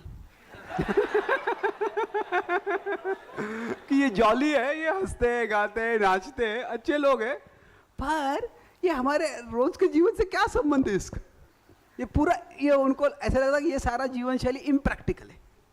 अभी क्यों है, क्योंकि उनको एक्सपीरियंस आया, किसी ने देखा है कि भक्त नाचते हैं, गाते हैं, सुखी लगते, पर उसके पीछे क्या तत्व ज्ञान है वो कुछ पता नहीं है उनको। तो फिर क्या तत्व ज्ञान पता ही लगता था, ये इम्प्रैक्टिकल लोग हैं, अपनी दुनिया में नाच रहे, गा रहे, हमारी दुनिया, हमारे एक्चुअल, हमारा रियल वर्ल्ड है, इससे कुछ इनका संबंध ही नहीं है। पर ऐसे नहीं है, ये तत्व ज्ञान है। इट इज़ जो वास्तव में स्पिरिचुअलिटी जो है, खास करके कृष्णा कॉन्शियस स्पिरिचुअलिटी, इसके 2 उद्देश्य होते हैं। इसके बारे में हम चर्चा कल करेंगे। और एक है ट्रांसेंडिंग द वर्ल्ड, कि हाँ दुनिया के पर जाकर हम अपना अनुभव कर रहे हैं, पर दूसरा है ट्रांसफॉर्मिंग द वर्ल्ड, कि हाँ हमें ट्रांसेंड करना है, हमें इस जगत के परे जाना है, हमारी आध्यात्मिक प्रगति करनी है, वो ज़रूरी है, पर उसके साथ साथ ऐसे नहीं कि जगत को छोड़ के हमें जाना है। हाँ, अंत में हमें छोड़ के जाना है, पर जब तक हम जगत में है तब तक हमें जगत की चेतना भी बढ़ाने का प्रयास करना है। भगवान जब यहाँ पे आते हैं तो धर्म संस्थापनार्थाय, वो जगत में भी परिवर्तन कर रहे हैं। तो अधिकांश लोगों के लिए जो आध्यात्म होता है, ठीक है, अच्छा लगता है, ये एक अच्छा ब्रेक है ये, पर बाकी तो रोज़ का जीवन में जीना है, उसमें क्या संदर्भ है इसका। तो वो एक अच्छा एक्सपीरियंस लगता है, पर उसके बारे में अगर जिज्ञासा नहीं करते हैं, उसके बारे में हम बुद्धि इस्तेमाल नहीं करते, या बुद्धि को हमारा पोषण नहीं मिलता है, तो फिर क्या होता है, एक हमारा स्पिरिचुअल लाइफ होता है और दूसरा हमारा डेली लाइफ होता है, इनमें कुछ संबंध रखता ही नहीं है। और फिर ठीक है, ये जब मैं समय मिलेगा तब करूँगा, जब अच्छा लगता है तब करूँगा, जब करने की इच्छा होगी तब करूँगा, और उससे वास्तव में हमारे जीवन में ज़्यादा परिवर्तन नहीं आता है, क्योंकि दैट बिकम जस्ट लाइक जब भी समय मिलेगा तभी कर लूँगा। पर ये यहाँ पे बता रहे हैं कि हमें जो जिज्ञासा करती है, तो कृष्णा कॉन्शियसनेस ये हमारे पूरे जीवन को परिवर्तित करता है। It is, Krishna consciousness is not just another to do, मेरे जीवन में ये करना है, मुझे वो करना है, ये करना है, वो करना है। हाँ ओके, इतने सारे काम करना है, उसमें जब भी करना है, मंदिर में भी आना है, तो अनदर टू डू। बट नहीं, वास्तव में क्या है, Krishna consciousness is another way to do, कि मुझे जीवन में जीना है, जो मुझे कार्य जिम्मेदारी है वो करनी है, पर वो एक अलग पद्धति से करनी है, एक अलग चेतना के साथ करनी है। तो अगर उस चेतना से हम जीते हैं तो जो पराभव है वो नहीं होता है। भक्तों को इस जगत में भी यश मिल सकता है, ऐसे नहीं कि नहीं मिलेगा, पर जो है the life will be meaningful in this world and life will be meaningful beyond this world. इस जगत में भी हमारा जीवन अर्थपूर्ण होगा और इस जीवन के परे भी अर्थपूर्ण होगा। तो ये कृष्ण भावना कैसे अनदर वे टू डू है, जब हम आत्मा को समझते हैं, आत्मा को और आत्म तत्व को समझ के जो आध्यात्मिक स्तर पे हमारा सारा जीवन हम जीने लगते हैं, उसके बारे में हम कल चर्चा करेंगे।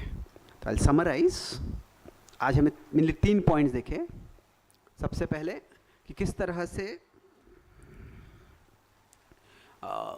कि हम आज पराभव मतलब जो अपयश, तो व्यक्ति जब कार्य कर रहा होता है तो कार्य करते समय व्यक्ति की कुछ संकल्पना होती है और वो संकल्पना के अनुसार व्यक्ति जो है वो यश और अपयश के फैसला करता है।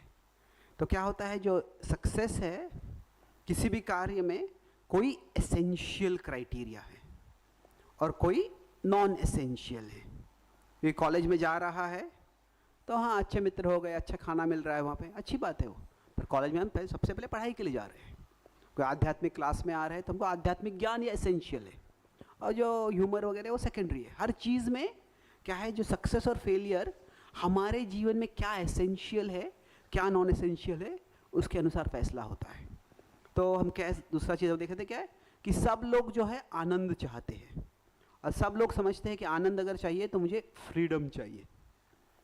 तो पर फ्रीडम क्या है, पाश्चात्य देशों में जो है वो उसको लिबर्टी कहते हैं। लिबर्टी मतलब I am free for material desires, कि ये पैसे की कमी है, ये ऐसी संस्कृति है, ये ऐसे धर्म है, ये नियम है, वो नियम है, ऐसी सरकार है, उसके कारण मैं भोग नहीं कर पा रहा हूँ। पर भारत में क्या है, भारतीय संस्कृति में लिबरेशन, जो मोक्ष बताया गया है वो क्या था, फ्री फ्रॉम मटीरियल डिज़ायर्स, कि मैं अगर भौतिक इच्छाओं से मुक्त हो जाऊंगा तो फिर जो सारा एजिटेशन होता है, वो शराबी का उदाहरण दिया हमने। कोई शराबी, मैं चाहता हूँ कि मैं जितना मुझे पीना है उतना मैं पी सकूँ, ठीक है, वो एक प्रकार की आज़ादी है। पर वो जो है हाउ मच हाउ लॉन्ग, वो लिमिटेड है, हम कुछ ज़्यादा कर नहीं सकते हैं। बट जब हम वो ये फ्री फ्रॉम मटेरियल डिजायर्स होते हैं तो पीसफुल हो जाता है व्यक्ति, अपने पीसफुल और पर्पसफुल, इन दोनों के बारे में कल चर्चा करेंगे। और मन शांत हो सकता है और जो मुझे काम करना है, जो जिम्मेदारी है वह मैं पूरी कर सकता हूँ। और ये अगर प्राप्त करना है तो हमें क्या चाहिए, जिज्ञासा चाहिए। खास करके जिज्ञासा किसके बारे में चाहिए, आत्म तत्व। वास्तव में मेरा असली पहचान क्या है ये समझना ज़रूरी है। तो हमने देखा कैसे कभी कभी क्या होता है कि व्यक्ति कोई स्पिरिचुअल थिंग है उसके बारे में भी सिर्फ मटीरियल इंक्वायरी करता है। मटीरियल आध्यात्मिक चीज़ है, जैसे योग है तो योग से क्या हो गया, योगा से डोगा बन गया वो या मेडिटेशन है, मेडिटेशन से क्या हो गया, एक ब्रेन हेलमेट बन गया, कि एक हेलमेट पहन लाओ जैसे मेडिटेशन शांति मिल जाए, जैसे शांति मिल जाएगी वो। तो ये ऐसा अगर होगा तो ऐसे प्रकार की जिज्ञासा से व्यक्ति को फ़ायदा नहीं है। तो हमें जिज्ञासा कैसे करनी है, वास्तव में हमको सबको कभी ना कभी कुछ अनुभव आता है, कि कोई अलग अनुभव आता है, कि कुछ शांति लगती है, कुछ सुकून मिलता है। तो जो एक्सपीरियंस के बाद हमें इंटेलिजेंस, ये ऐसे एक्सपीरियंस कैसे आ रहा है, मैंने क्या ये इसके पीछे क्या हो रहा है, क्यों ऐसे हो रहा है। जब हम जिज्ञासा करते हैं तो उस जिज्ञासा से वास्तव में क्या होता है, स्पिरिचुअलिटी जो है इट बिकम्स, उससे दोनों चीज़ें होते हैं हमारे लिए, एक ट्रांसेंडिंग बट दूसरा है ट्रांसफॉर्मिंग। न केवल कभी कभी मुझे अनुभव आता है, पर उसके साथ साथ जो है मैं रेगुलरली मेरे जीवन को अलग पद्धति से जी सकता हूँ, जिससे कि मैं मेरे जीवन को परिवर्तित कर सकता हूँ। बहुत बहुत धन्यवाद। हरे कृष्णा। किसी कोई सवाल है? यस प्लीज, माइक है हमारे पास। Hare Krishna, Prabhu Dhanat Pranam. Yes. So actually every lecture I attend of yours, that it's every time blockbuster performance. So thank you so much. Once you said about flopbuster and blockbuster, so thank you so much about that. So you mentioned that when people do material inquiry or material curiosity about spiritual things, that is of no use. So I just wanted to check that. I didn't say no use. जब कोई भौतिक स्तर पे किसी आध्यात्मिक चीज़ को लाने का प्रयास करता है, तो ऐसे नहीं कि उसका कोई भी फ़ायदा नहीं है, उसका जो फ़ायदा है वो कम है। अभी भले ही कोई योगा कर रहा है, मैं पाश्चात्य देशों में 10 साल से जा रहा हूँ, तो जो योगा करने वाले लोग होते हैं वो अधिकांश लोग थोड़े इंट्रोस्पेक्टिव होते हैं, थोड़ा उनमें थोड़ा तो सत्वगुण होता है। कैसे है कि जो हम क्या कार्य कर रहे हैं और किस लिए कार्य कर रहे हैं, जो गुण होता है हमारा, वो दोनों से निर्धारित होता है। What am I doing and why am I doing it. अभी कोई यहाँ पे क्लास सुनने आ रहा है, ये कार्य सात्विक है, पर कोई ये क्लास इसलिए सुन रहा है कि मुझे क्लास देना है, वहाँ पे सबको इम्प्रेस करना है, तो क्या पॉइंट मुझे मिलने वाला है। तो अगर वो उद्देश्य है तो थोड़ा राजसिक उद्देश्य है, पर फिर भी क्या है, वो सात्विक कार्य में आ रहे हैं। तो भले ही लोग खुद के शरीर को आकर्षक बनाना चाहते हैं, वो राजसिक उद्देश्य है, पर उसके लिए शायद वो लोग बोटॉक्स ले सकते हैं, प्लास्टिक सर्जरी कर सकते हैं। अभी वो क्या है, राजसिक कार्य, राजसिक उद्देश्य के लिए वो कभी राजसिक कार्य कर सकते हैं, कभी तामसिक कार्य कर सकते हैं। तो पर अगर वो योग कर रहे हैं तो वो सात्विक चॉइस कर रहे हैं वो, तो भले ही उसे तुरंत उनका उद्देश्य बदल नहीं जाता है, पर धीरे धीरे बदलता है। तो पर वो बदलने में समय लगेगा। अगर आइडियल है कि वो सात्विक कार्य कर रहे हैं, सात्विक उद्देश्य से कार्य कर रहे हैं, तो डेफिनेटली अगर लोग योगा अडॉप्ट कर रहे हैं, मेडिटेशन अडॉप्ट कर रहे हैं, तो that is a sign of the rising of sattva in human society. थोड़ा तो सत्व बढ़ रहा है लोगों में। Okay, That only I wanted to check. Thank you, Prabhuji. Yes, thank you.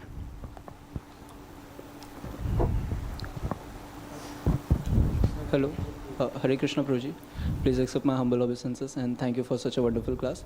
Prabhuji, मेरा ये क्वेश्चन था, like last में we discussed that experience and intelligence. So someone has some spiritual experience and उसके basis पे if they have some curiosity, intelligence, with the help of intelligence, they can try to uncover what are the secrets behind why I am having such an experience. So इसमें ये Prabhuji एक point मेरे mind में आ रहा है, what if उनको ये समझ में आता है that the material enjoyment in this world is restricted.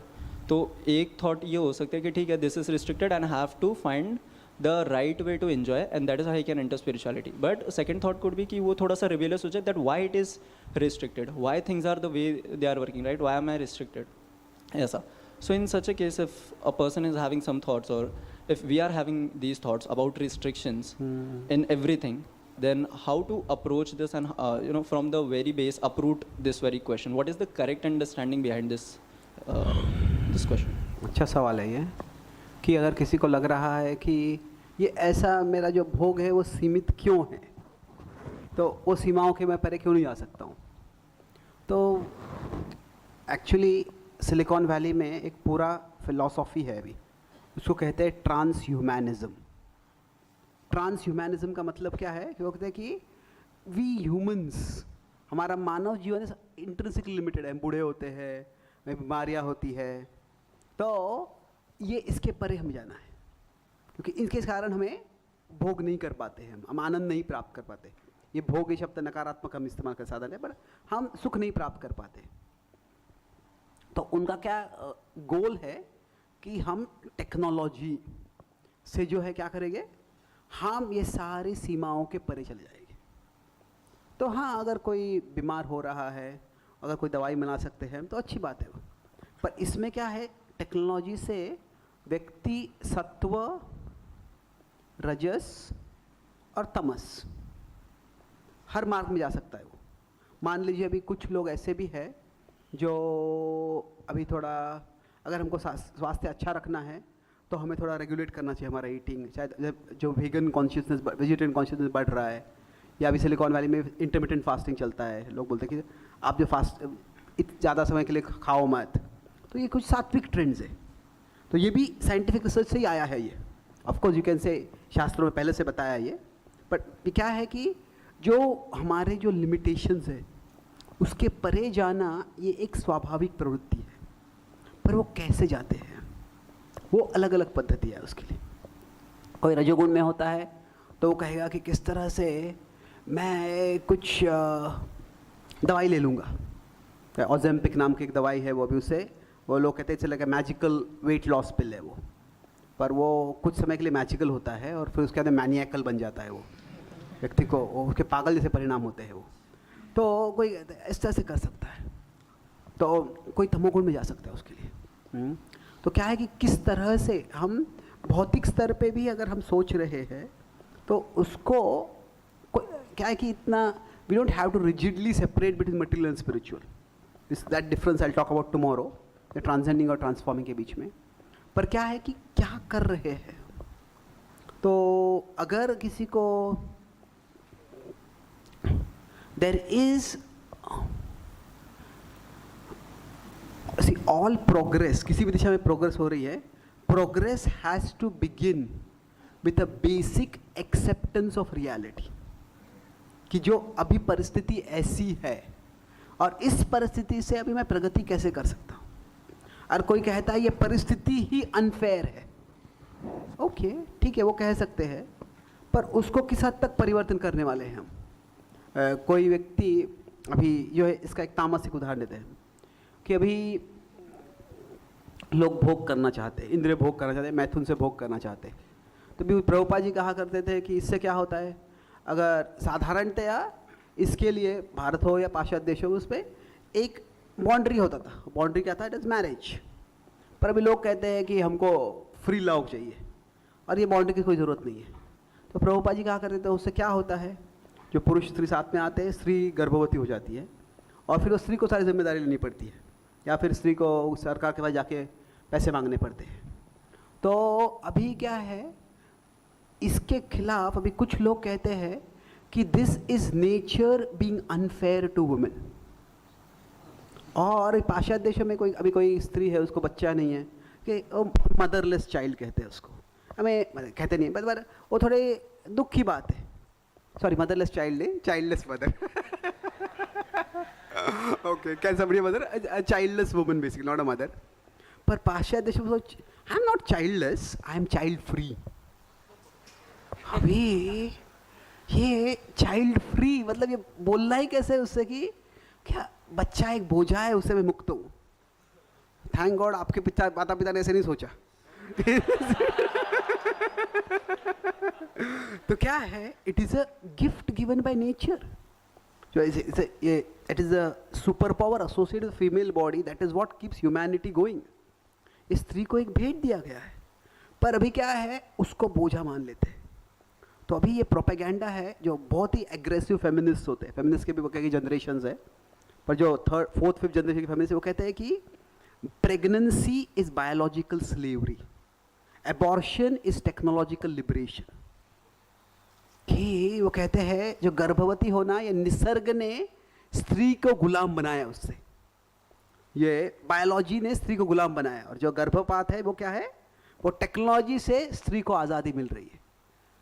अभी ये इतनी परवर्टेड मेंटालिटी है, ये दुर्भाग्य का है. तो इसका अभी परिणाम क्या हो रहा है उससे कि पाश्चात्य देशों में खास करके अभी उसका पॉपुलेशन लोगों का बहुत कम हो रहा है.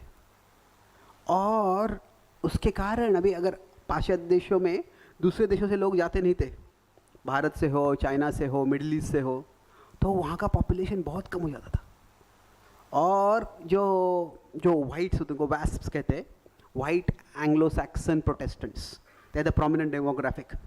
तो उनमें अगर वाइट लोगों में जो अमेरिका के 5 बिग सिटीज़ है, Chicago, New York, Los Angeles, DC और सैन फ्रांसिस्को, ये 5 शहरों में ये वाइट लोगों में the number of pets is more than the number of children. तो वो कहते हैं कि मुझे बच्चे नहीं चाहिए, पर क्या हर मानव में एक caring, there is a need to be needed, a need to nurture. ये एक स्वाभाविक ज़रूरत है मानव की कि मेरे अस्तित्व से किसी और के अस्तित्व में कुछ फ़र्क हो रहा है, किसी का और का अस्तित्व मुझ पे निर्भर है. ये एक स्वाभाविक मानव में ज़रूरत है. तो क्या होता है, मुझे बच्चे नहीं चाहिए, और बच्चे नहीं चाहिए, मैं I will have free sex and I will do abortion. I am not blaming women over here, I am just saying that ये पूरी विचारधारा है इसके लिए. पुरुष भी जिम्मेदार है, मानव भी, स्त्री भी जिम्मेदार है, सब जिम्मेदार इसमें. पर उससे हो रहा क्या है कि ठीक है हमको बच्चे नहीं चाहिए, पर वो नीड टू नर्चर है. तो क्या है, वो एक कुत्ते लेते हैं, कुत्ते पालते हैं.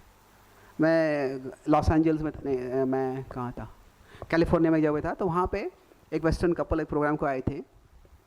तो वो उनसे बात कर रहा था बाद में, तो वो पुरुष किसी कंपनी में, वो हस्बैंड थे, वो किसी कंपनी में काम कर रहे थे, तो वो तो वाइफ बोले थे कि आई am a stay at home dog mom, I am a stay at home dog mom.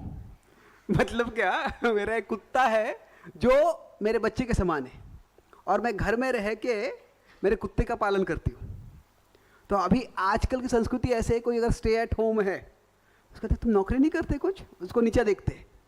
पर ये ऐसी प्रवृत्ति हो गई, आई am a stay at home dog mom. अगर मानव बच्चे हैं तो उनका पालन करना है, तो वो क्या है, तुम कितने ओल्ड फैशन्ड हो। पर मेरे कुत्ता एक बच्चा है, उसको पालन करने के लिए मैं घर रह रहा हूँ, तुम कितने मॉडर्न हो, तुम कितने कूल हो।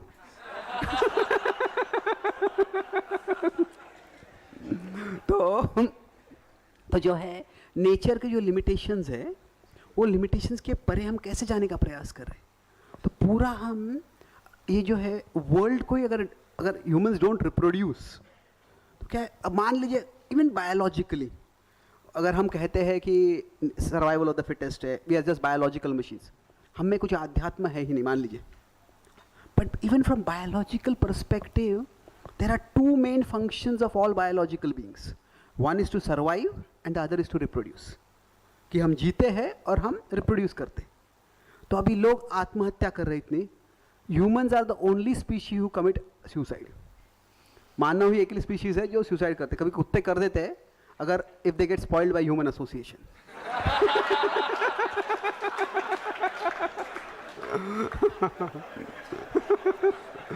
पर क्या हो गया है, even at the level of basic biology human society is failing, कि अगर हम instead of surviving we are trying to end our life. कोई और स्पीशीज ऐसे नहीं करता है, ऑल स्पीशीज रिप्रोड्यूस, हम रिप्रोड्यूस नहीं कर रहे, तो there is something a big problem there.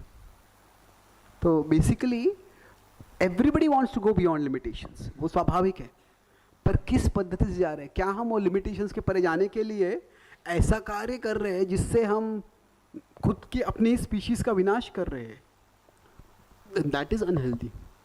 एताम दृष्टिम अवष्टभ्य नष्टात्मानो अल्पबुद्धया प्रभवन्ति उग्र कर्माणः क्षयाय जगतो हितः।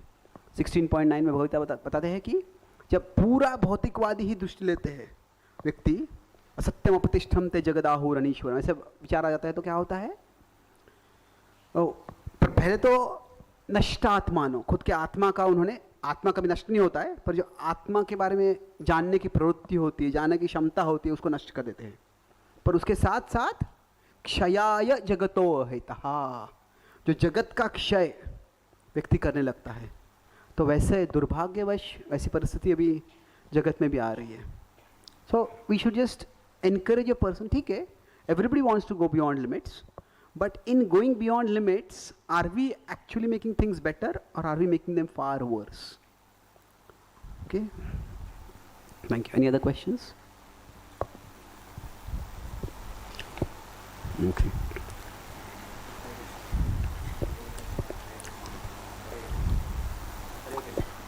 बोलिए।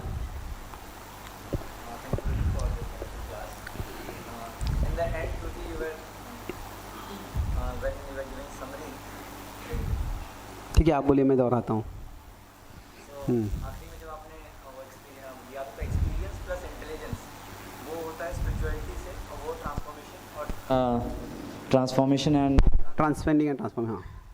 उसमें प्रभु जी एक प्रश्न था कि हम कई बार एक्सपीरियंस करते हैं चीज़ों को, उसमें कुछ अच्छे एक्सपीरियंस होते हैं स्पिरिचुअल लाइफ में, कुछ टूर के, और कुछ बुरे एक्सपीरियंस होते हैं मटेरियल वर्ल्ड के। सो दोनों का एक्सपीरियंस होता है, और शास्त्रों के तरीके से हम उसको इंटेलिजेंस से वो भी कर देखते हैं कि ओके ये एक्सपीरियंस हुआ, शास्त्रों में भी लिखा हुआ है। लेकिन उस एक्सपीरियंस से और इंटेलिजेंस का यूज़ करके जो ट्रांसफॉर्मेशन होना था वो बहुत ही लिमिटेड टाइम के लिए होता है। मीन्स अच्छा,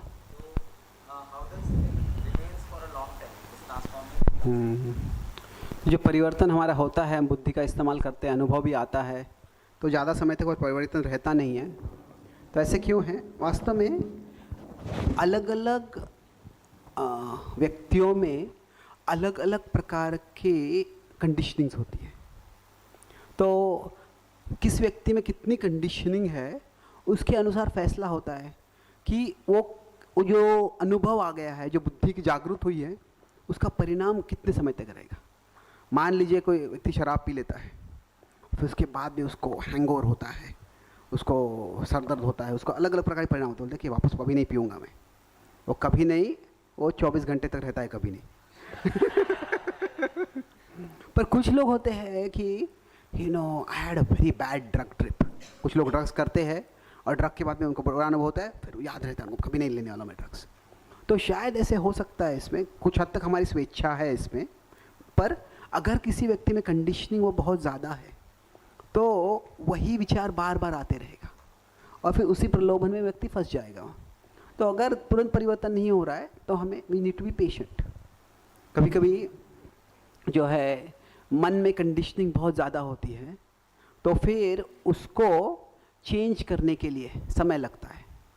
कि मान लीजिए हमारा कंप्यूटर ब्राउज़र कि कैसे है कि जो माइंड को समझना है तो दो तरह से देख सकता है। एक है मॉरल, नैतिक स्तर से कि ये अनैतिक कार्य किया या नैतिक कार्य किया है, पर दूसरा है क्लिनिकल। क्लिनिकल मतलब क्या, एक मन ये एक मशीन के समान है, एक यंत्र के समान है, और यंत्र एक प्रक्रिया से कार्य करता है। तो मान लीजिए हमारा मन जो है उसको हम एक सॉफ्टवेयर बोल सकते हैं, हमारे फ़ोन का ब्राउज़र है। तो अगर कोई अपने फ़ोन के ब्राउज़र में कोई एक वेबसाइट पे जाता है, आप में से किसी ने सुना है ये बम्बई में एक छोटी सी चीज़ है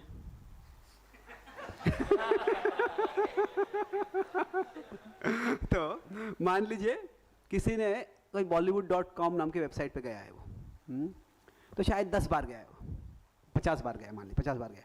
फिर बाद में ऐसे कोई लेक्चर के लिए आता है वो, उसको फिर भगवगीता वगैरह में कुछ सुनता है वो, ये भगवगीता क्या है मैं जानना चाहता हूँ। तो जाता है अपने ब्राउज़र में भगवगीता टाइप करने के लिए भी टाइप करता है तो क्या होता है, बॉलीवुड आ जाता है अभी। तो अभी क्यों आया, क्योंकि पहले का जो ब्राउज़र हिस्ट्री में स्टोर्ड है वो, तो तो हमारा मन भी वैसे ही है। तो मान लीजिए अभी हम किसी को कोई स्ट्रेस होता है, तो स्ट्रेस होता है तो उस व्यक्ति को लगता है कि मुझे टीवी देखना है, पर हम मंदिर में आते हैं, हम कीर्तन करते हैं, हाँ उससे भी स्ट्रेस चला जाता है।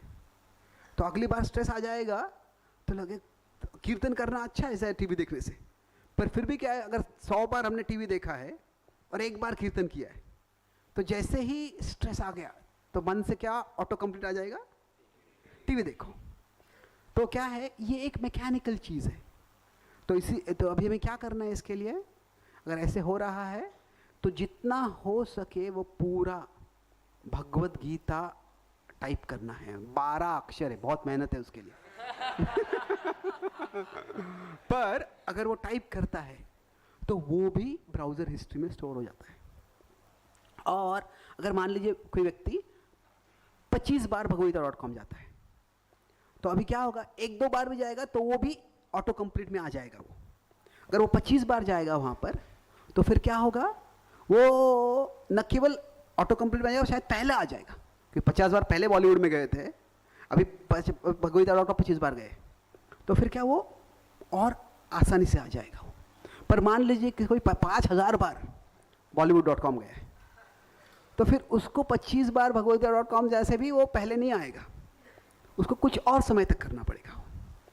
तो क्या है कि उसी तरह से जो व्यक्ति में कोई एक कंडीशनिंग बहुत डीप हो सकती है, तो मतलब क्या है, उसने एक प्रकार का कार्य बहुत बार किया है, तो अभी नया जो सकारात्मक कार्य कर रहे हैं उसको उतनी बार रिपीट करना पड़ेगा।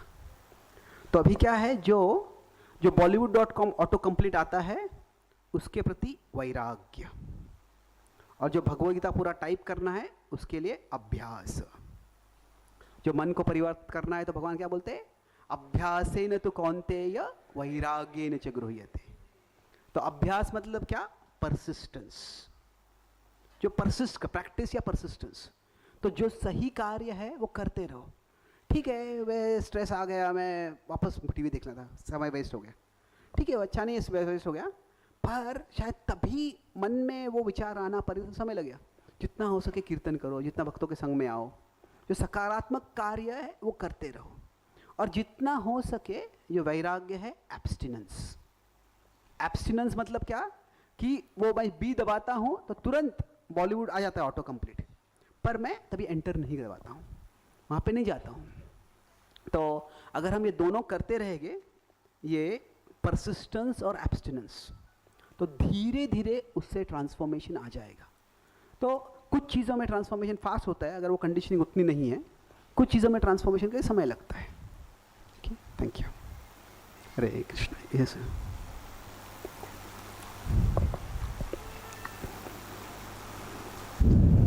हरे Krishna Prabhu ji, thank you for the wonderful class.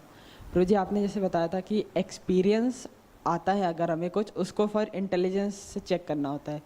तो जैसे आपने बताया था कि स्टार्टिंग में हमें चैंटिंग करते हैं या कीर्तन में जहाँ पार्ट लेते हैं तो हमें पीसफुलनेस लगता है, but as we progress so sometime it feels कि mind is becoming more heavy now. Mind is more speaking during chanting, mind is more speaking more bad thoughts, or sleep is coming in chanting. So how intelligence can understand this?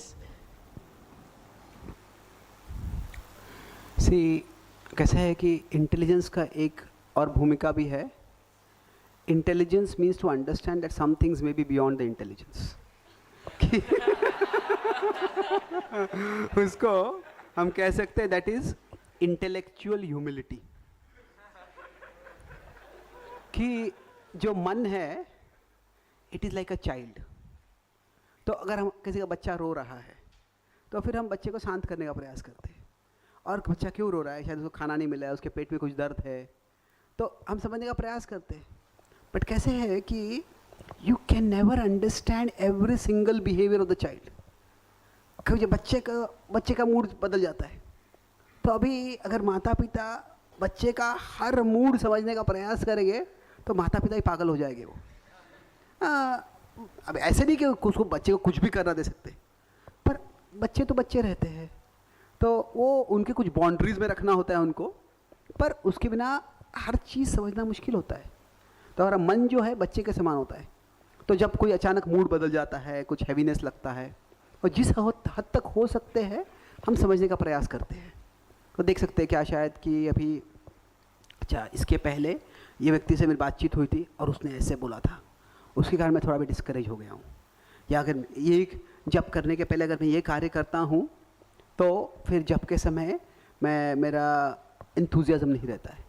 हम समझ सकते हैं कि अगर रात को मैं बहुत खाता हूँ, फिर उसके बाद अगले दिन मैं जब करता हूँ तो फिर वो जब में नींद आती है। कुछ हद तक हम जो कॉजल पैटर्न्स है कि ये क्यों हो रहा है वो समझ सकते हैं। वन फंक्शन ऑफ इंटेलिजेंस क्या है? To try to find the link between effect and cause. कि ये लिंक समझना ये बुद्धि का लक्षण है, पर कभी कभी हम नहीं समझ पाते, तो उसके समय सिंपली टॉलरेंस, ठीक है, कभी कभी ऐसी परिस्थिति आती है, सहन कर लो। तो ये जो बच्चे को मन को एक बच्चे के समझना बच्चे के समान तुलना करना, और जिस हद तक समझ सकते हैं समझने का प्रयास करना, but beyond that keep it under boundaries and tolerate it. Okay, thank you. Last question, will stop with this. Okay, will have more sessions afterwards, but कहाँ है यहाँ पे एक सवाल, माइक कहाँ है? Okay, should we stop here Prabhu? Okay.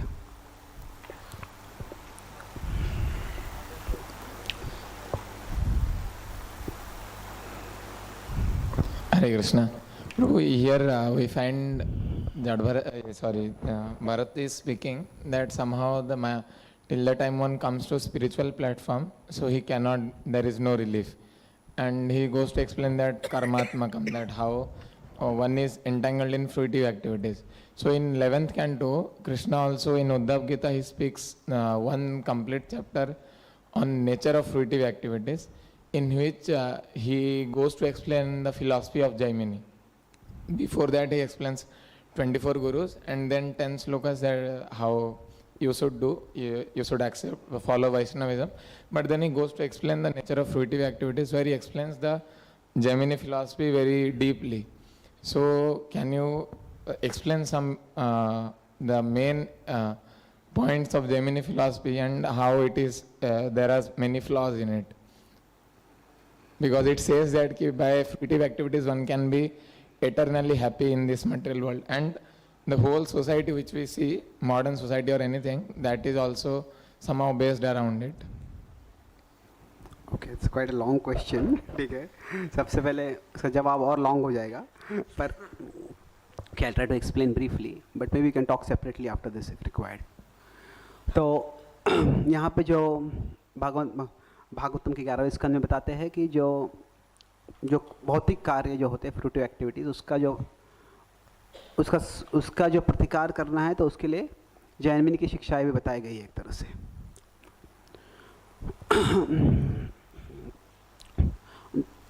I just make 2 points over here, जिसमें और सवाल भी आ सकते हैं, but that will keep it separate. कैसे है कि जो शास्त्र है, स्क्रिप्चर, उसका 2 एस्पेक्ट्स है। एक है उसमें एक टाइमलेस मैसेज होता है, दूसरा एक टाइमली मैसेज होता है। टाइमलेस मतलब क्या? उसमें ऐसे प्रिंसिपल्स बताए गए जो हमेशा के लिए हैं, और जो टाइमली है उस समय के लिए है। अभी अर्जुन को भगवान युद्ध करने को बोलते हैं, तो क्या युद्ध करो ये गीता का टाइमलेस मैसेज है? नहीं, वो टाइमली मैसेज है। अभी क्या है? युद्ध किस चेतना में करो? करिष्ये वचनम तव, भगवान की सेवा। सो गीता को अगर हम देखते हैं तो इसलिए उस दृष्टि से देखेंगे तो जो तत्व ज्ञान मार्ग के द्वारा भी हमें इस जगत के परे जाने के बारे में बोलते हैं, उनको भी स्वीकार किया गया है, उनको भी पुष्टि दी गई है। और जो I'll make one more point. This is the broad focus of Bhagavad Gita. Now, I won't go into Jaimini's philosophy, but एक पॉइंट मैं यहाँ पे बोलूँगा। कैसे है कि जो वेद है, जो वेदों का अर्थ क्या है, इसके बारे में अलग अलग ऋषि मुनियों का मतभेद होता है। तो जो 6 तत्व ज्ञान आते हैं, वह शायद कर्म मीमांसा हो, कि शायद हो, जो भी हो, वेदांत हो, ये सब क्या है? ये वेदों को सारे स्वीकार करते हैं, पर वेदों का अर्थ क्या है उसके बारे में उनमें मतभेद होता है। तो they all accept the authority of the Vedas, but they differ in the conclusion of the Vedas, कि उनका निष्कर्ष क्या है। तो अभी ये जो है, इसके बारे में 2 प्रकार से इनका जो डिफरेंसेस है, इनमें एक्चुअली काफ़ी डिफरेंस होती है, और पूरे ग्रंथ लिखे गए हैं कि ये तत्वज्ञान कैसे गलत है, ये तत्वज्ञान कैसे गलत है। पर इसमें 2 चीज़ें हैं कि जो ओरिजिनली है, these were meant to be like 6 departments in the same university. ये जो है, कोई डायरेक्टली छठे डिपार्टमेंट जा सकता है, कोई पहले डिपार्टमेंट से धीरे धीरे छठे डिपार्टमेंट जा सकता है। तो they are like 1 university and 6 departments. पर ओवर टाइम कैसे हो गया? These ended up becoming 6 different universities, and then they started competing among each other. और तभी जो वेदांत सूत्र में की कमेंट्री गोविंद भाष्य लिखते हैं हमारे बलदेव विद्याभूषण, तो उसमें वो बाकी सारे तत्व ज्ञानों का भी निंदा करते हैं, खंडन करते हैं, निंदा नहीं, खंडन करते हैं उनके। तो अभी जो उद्धव गीता, जब भागवतम ग्रंथ लिखा गया है, तो उसमें उस संदर्भ में जो बताया गया है कि it is not the, this is the progressive vision of the 6 systems, this is the competitive vision.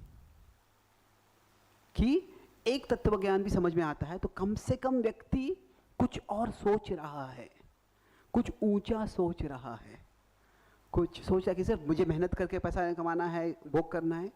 इस संसार में कुछ और भी हायर प्रिंसिपल्स है, उनको अगर समझूंगा तो मेरा जीवन और अर्थपूर्ण होगा। और भले ही ये तत्वज्ञान समझ रहा हूँ मैं, पर धीरे धीरे उसमें एक पुशिंग मैकेनिज्म में आगे बढ़ेगा वो।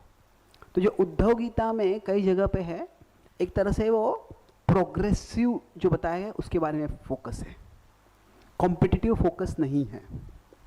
इसलिए जो दूसरे तत्वज्ञान है, कहीं कहीं, पूरे उद्धव गीता में नहीं, पर कुछ जगह में उनका इतना स्ट्रांगली खंडन नहीं करते हैं, क्योंकि there the purpose is something specific and timely.